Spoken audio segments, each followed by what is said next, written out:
Seria Întâlniri periculoase. Cum te eliberezi de narcisist. Episodul 2. Momentul de cotitură. Când spui ajunge. Există un prag invizibil, dar puternic, pe care fiecare suflet prins în mrejele unui narcisist îl atinge mai devreme sau mai târziu. Nu e un moment spectaculos, nu vine cu strigăte și lacrimi, ci adesea se așează ca o liniște ciudată în inimă, clipa în care spui, pentru prima dată, cu adevărat, ajunge.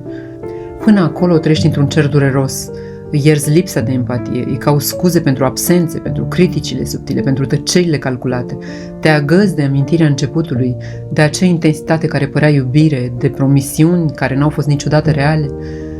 Dar într-o zi oglinda se sparge, poate după o ceartă măruntă care îți rănește din nou sufletul, poate după o trădare evidentă, poate după o tăcere care devine prea grea ca să o mai porți. Atunci înțelegi, nu a fost iubire, a fost un joc, nu a fost grijă, a fost control, nu a fost siguranță, a fost manipulare. Și în acea clipă inima ta îți spune, ajunge. Nu mai pot să mă micșorez pentru a încăpea în golul altuia, nu mai pot să alerg după cineva care nu a fost niciodată prezent, nu mai pot să sper că masca se va transforma în chip adevărat. Acest moment este un act de renaștere, pentru că din el începe desprinderea, din el începe vindecarea, din el începe reconstrucția sinelui, nu ca joc împotriva narcisistului, ci ca o alegere pentru tine.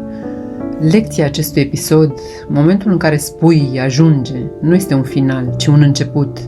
Este începutul drumului spre libertate, spre claritate și spre adevăr.